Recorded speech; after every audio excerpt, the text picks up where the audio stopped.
The Grow My Cleaning Company podcast helps owners of cleaning companies just like you to grow your company and yourself so you can make more money and finally get the time and money freedom that probably got you into this business.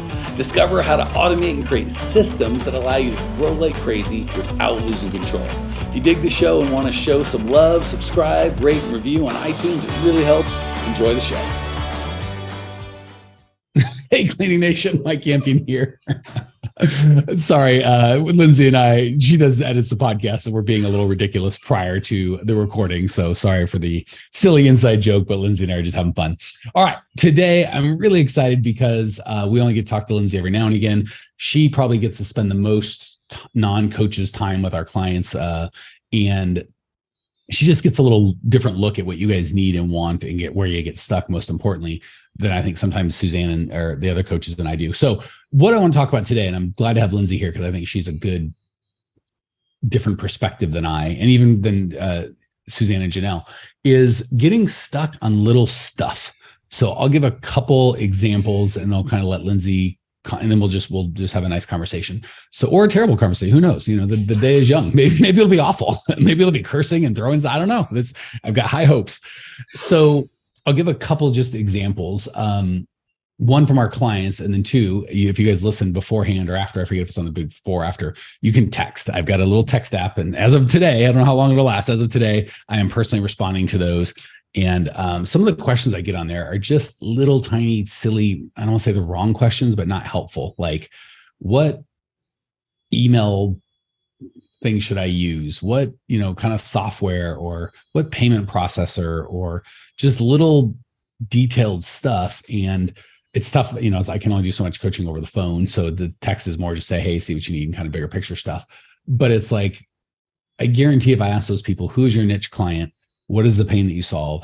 What is the message that you can articulate to them? They would have no idea. Sometimes even, what was your gross revenue for last month? What was your cost of goods sold? They would have no idea. But I've done this, by the way, so please don't hear me judge and hear a guy that's done the same things. So just kind of getting stuck on the wrong thing. And we'll spend 2 hours finding payroll software because we think it's important, and it is. And I get it, you got to have some, but pick one, throw a dart. It's like we kind of use that work to avoid doing the real work. I'll give one other example that Lindsay was there for. And this is from one of my favorite clients who I love. So I won't use his name, but you know who you are. And he's a great guy, smart guy, very successful. We are at our live event, and he was like, I haven't got my Indeed. Something was wrong with his Indeed ad. I think they were going for the wrong type, whatever. It had been a couple of weeks, and this guy's got a fairly large business. I think over 50 grand a month, maybe over 70. And he's still doing some of the cleaning because he doesn't have enough. His hiring funnel isn't working. And this is our next level event. Those guys are out of cleaning, right? So this is wacky. And we dove in, and he's like, I just haven't been able to get my Indeed thing set up. And literally one of the other members in the room was like, oh, I know how to do that. I did that. And they worked together for less than 5 minutes. I didn't time it, but it was less than, and he was done. Mm-hmm. So he had let this one little thing, he was so close to the end. The woman, we were in the physical room together because it was a live event, but they're in a virtual room all the time. They knew each other. Like, he could have asked her any time. And it was just kind of the focusing on the wrong things and letting the big things or the real work not happen. So that's the problem I want to talk about. And I would love to get your feedback, how that looks and feels for you as you serve our client, Lindsay, and then we'll talk about how to kind of overcome that. But what are your perspectives so far? Yeah. So one thing I wanted to point out, and you just reminded me of a podcast I did, like months ago, back when we had Tracy, I believe. And we were talking about how you do all these little things in your company that feel like you're getting stuff done, right? You get like that dopamine hit, like, oh, I set up a Gmail for my company. I set up a company phone number, and you feel like really good about it. It's like, we called it crack. It's like you get a little hit of it and you keep on doing these little things, but you don't take a step back and see what you're really aiming for. So it feels good to get the little stuff done, and we feel like we're accomplishing stuff, but then we just get caught up in the weeds and don't look at the big picture. So yeah, a lot of people come to me, a lot of our clients, with technical questions like, Lindsay, what software should I use? What CRM should I use? And I feel myself saying a lot of times at the end of the day, I hate saying this, but it really doesn't matter, right? A lot of the software and stuff we see nowadays, all the price points are usually the same.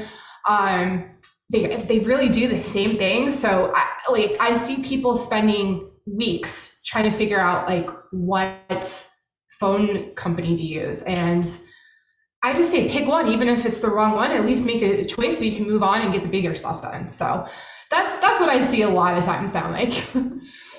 So a couple comments on that. You're so on point, Lindsay. First, the example I use, certainly when it comes to software, and again, I don't want to get hung up on software because it's a lot of things, right? It's just any sort of technical issue, or I'm not good at tech, or we just get kind of into the weeds of the details. And, we're in 2023 as we're recording this. Back in the 70s, if you're old like me, and I was born in 74, so it's not like I was driving, not that old, but pretty old.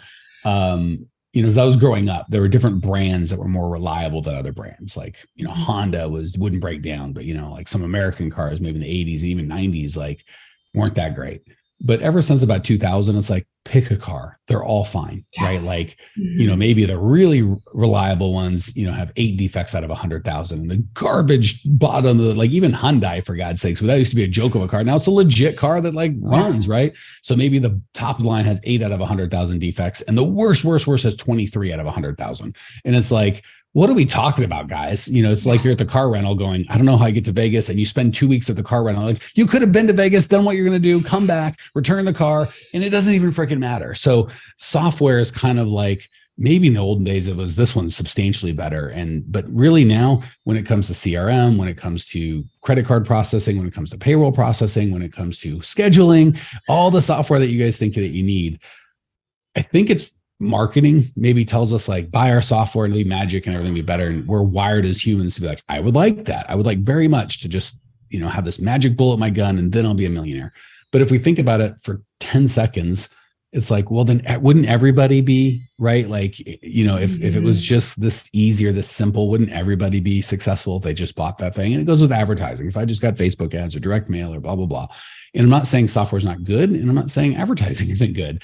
I'm saying, if you don't have a framework within which to fix it or to affix it, right, where this thing plays in, we're just doing random stuff. Same with workers' compensation insurance, liability insurance, getting a business bank account, having your EIN, forming an LLC. Like, these are all fine things. I'm not saying you shouldn't do them, but we'll spend weeks doing them because we feel like we're getting somewhere, and it's kind of like box checked. Like, I didn't have a business bank account today. Now I do. I didn't have a website and we go nuts on names. People are like, I want to rebrand. They got a $3,000 company. No one's ever heard of them. No one, even a $30,000 company a month. Nobody knows who the heck you are. It means nothing. Like, I'm going to spend a bunch of time rebranding. And it's like, people don't care. And the reason is, and I'm dying to get your feedback on this, Lindsay. The reason is, I think the superficial reason is you're just unorganized, right? As a coach, that's what we can help you do. Be more organized. Don't do this, do that. Where to focus, right? And I think that's the tip of the iceberg. I'm not saying it's not real. I'm just saying it's the very small part. Underneath the water, the big part is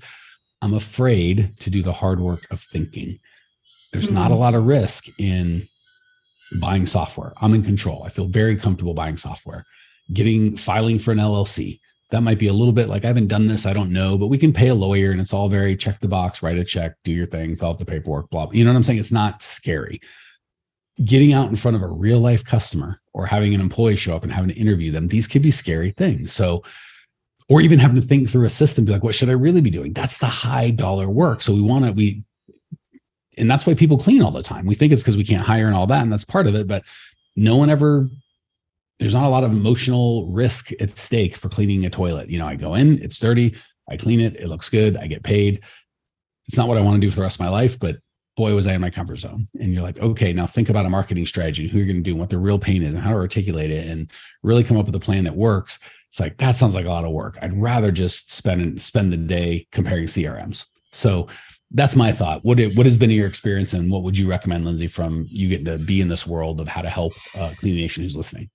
Yeah, I think, and I know we've done a ton of episodes, and I'm not a mindset coach, but it's really that big leap, not even a leap, just a big step from thinking like a worker's mindset to the entrepreneur, the owner mindset. So like a worker, you're going to be thinking about checking the boxes, right? Getting the stuff done. But like what you said, Mike, the entrepreneur, the owner has got to think the big picture stuff. So I see a lot of people just stuck in that mindset of, well, this has worked before, I'm just going to keep doing that, checking off the boxes. And the truth is, if you just keep thinking that way and check off the boxes, you're never going to make that huge leap into having a successful, a scalable business. It's just never going to happen. So I think really getting into that frame of mind where you're the owner, you're setting up systems and processes, like that's really where the gold is. And you can always have people hire VAs, hire employees, have people do these smaller, not that they're not important. Getting an EIN is definitely important, but it's not really at the end of the day going to scale your business. You know what I mean? So, I think it's really just taking that big step. And I feel like a lot of clients that come to us, like at their first week in Elite, right, Mike? They might be like, yeah, that's what I want, but they might not have realized like it really is taking that big step forward. And you can have like the perfect software in the world, you can have the perfect phone system, but none of that's going to make a difference if you're still cleaning toilets at the end of the day. You know what I mean? Like, yeah, that's my 2 cents. Yeah, we don't want to spend time getting the right people, quantity and quality, to call the phone system, because that's hard. We want to spend the time picking the right phone system that nobody's calling or the wrong leads are calling, and then who the heck cares? Yeah, exactly. So go ahead. No, you go ahead. You're fine. Well, as you were talking, I typed like 3 notes, and I'm like, man, you really are making me think. And it's so fun talking to Lindsay, because and I love having the mindset coaches on. That's how we do the official conversation like this. But Lindsay's just got a great perspective of day to day with the people, right? Hey, amazing people, you may have noticed we don't sell a dadgum thing on this podcast. We don't allow ads. The only ask I can ever have of you guys is if you dig the show, for you to spread the word and share so we can change as many lives as possible. Literally, it'll take you 5 seconds to give us a great review, and I can't tell you how much I appreciate you as a listener and value the gift of your kind words. Now, back to the show. You said something that's important. We all love hiring. Everyone's got this, again, the silver bullet mindset. If I just had the right operations manager, then everything would be great. Yeah, Lindsay just did the full, the whole head roll, not just the eyes, the full head roll. Yeah, the whole head. Yeah, so those that are on the podcast, you really missed out. Lindsay just almost died. Her eyes may be stuck in that position forever. Everyone wants that operations manager, but there's so many problems with it. One, it just moves the bottleneck. In a best case scenario, it moves the bottleneck from you to that guy or gal. Best case. Worst case, they don't know what they're doing. You're like, I want you to basically be the owner, but I want to keep all the money. And guys, gals, you can't work like an owner. You can't work like an employee and get paid like the owner. You got to be the owner and get paid. Like Lindsay and I, our compensation is different.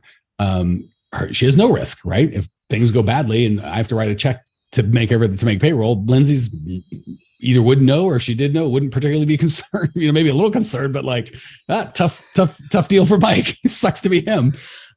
Also, the stuff that I give her to do is in boxes, like do this, handle that. And she does a great job, but the compensation's just different. So if you're like, I just want to check boxes and do things, but I don't want to do any high level thinking, but I'd like to get paid. It's like, well, then that's you can pick one, and there's nothing wrong or right. Like employees are great. Owners are great. It's not like, just, if you're choosing to be an owner, you got to act like an owner. You can't be like, I want to act like an employee and not put myself at risk and do scary things and do the hard stuff, but I'd like to get paid by an owner. I like the owner. It's like, well, you can't. You then be an employee and get paid like an employee. Mm-hmm. So the real piece of that is honestly what we typically are, and I do this, by the way, more with my weight is a perfect example. I'll eat what I think is really clean, and I get pissed at my body for not losing weight. I'm like, well, I was eating like garbage and I was this weight, and now I'm eating like so much better than that, and I'm this weight. And as I get older, it's like, you have to eat even more clean. And I fight with my body. Like, that's not fair. Like this, like I have a thing in my mind of here's how clean I should eat. And here's how I should look at that. And my body, i.e. reality, is like, yeah, but that's not the deal. Like I can't negotiate my way into, I'm willing to eat this well, but I want a 6-pack. My body's like, nope, you shall eat this well. And I'm like, well, I can't, or I won't. My body's like, then you won't have a 6-pack. Like that's okay. And oftentimes what we think in business, it's going to take, well, I'm willing to do this. And we're going to be real owners of cleaning companies.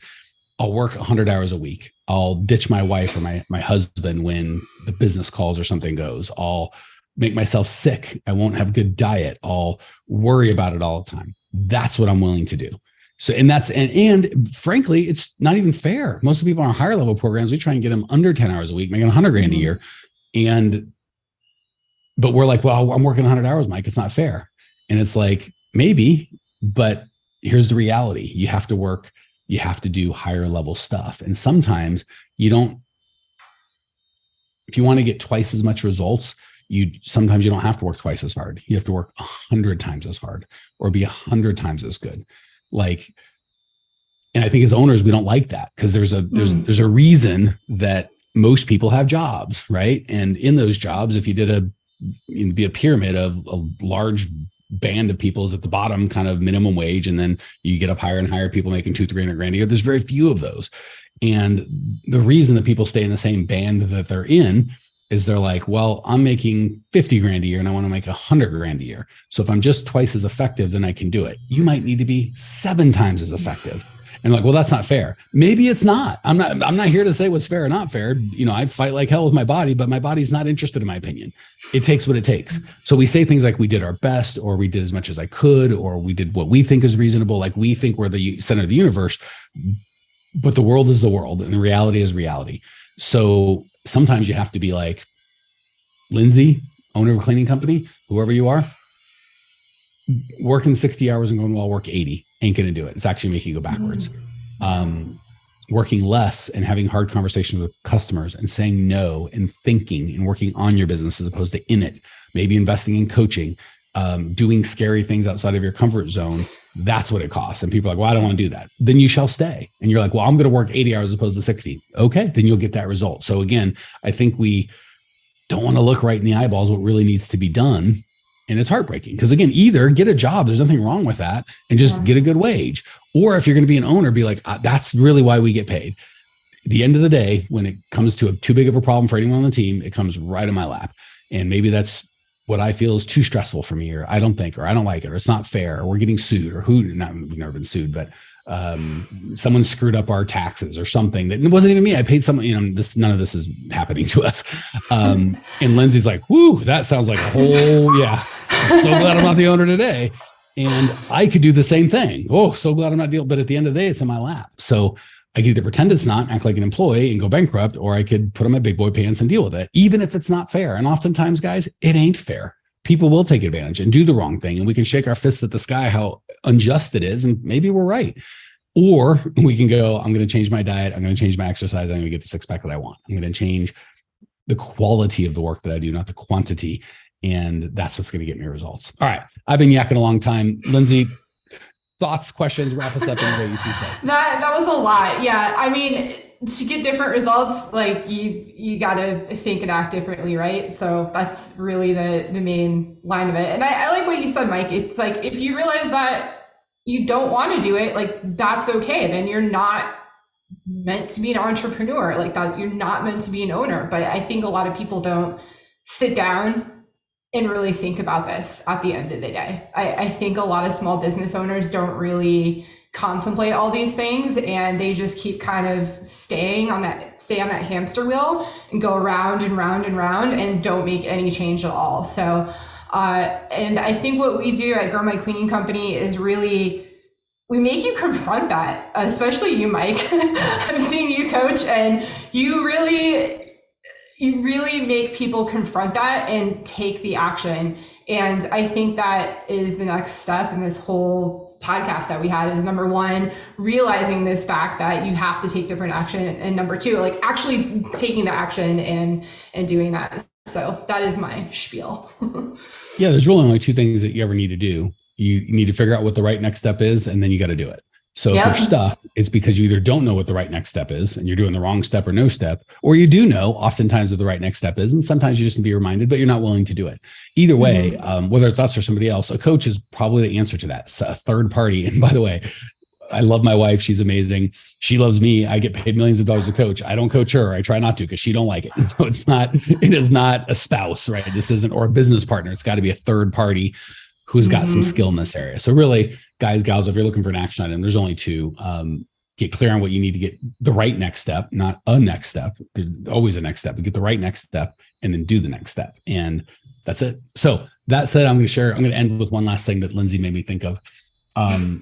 One of the disservices I think we as marketers, entrepreneurs, coaches, whatever genre do, is you see us at the end. Like people see, I'll talk to them like, I want to do what you want to do, Mike. That looks awesome. I want that. which is great. I love that. I love people that want to coach and give back. And I'll be honest, I've got the best job in the world. It's phenomenal. So the good is real there, right? Like the freedom that we have financially and time and what I get to do, it's phenomenal. It's all you'd ever hoped and more. Now, comma.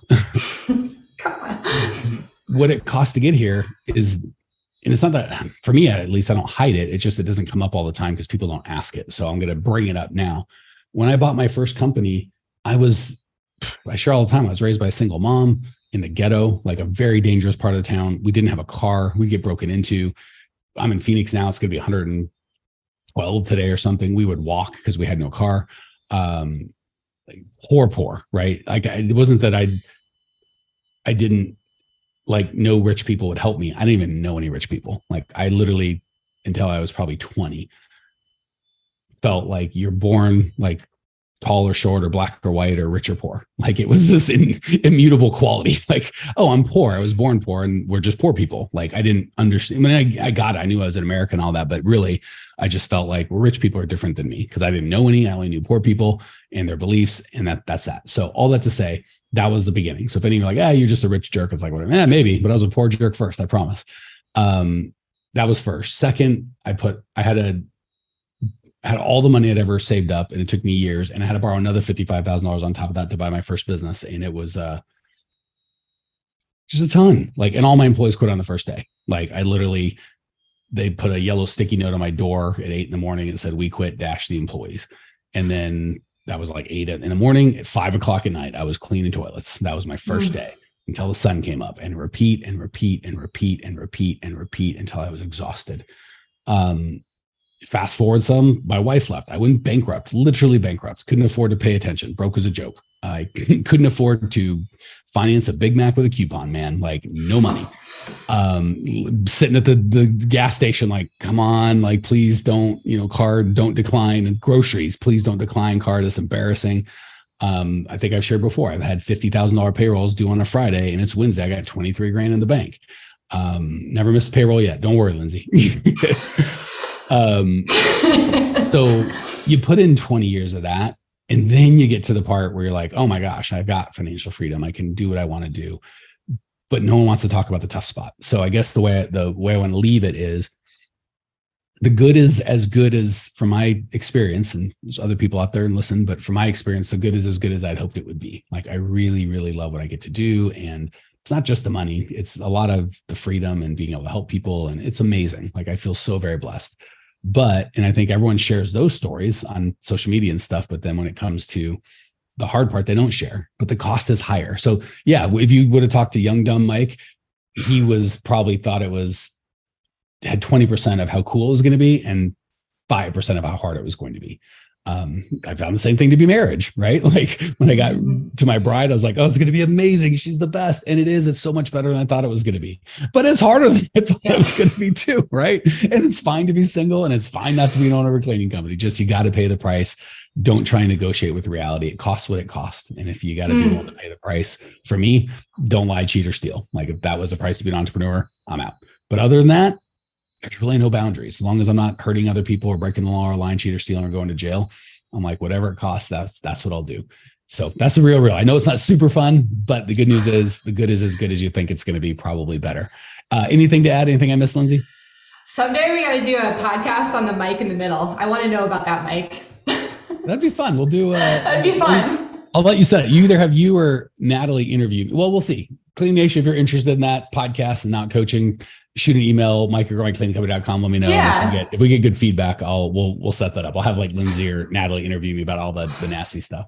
And if you're not interested in like shut up and coach, send us that email too.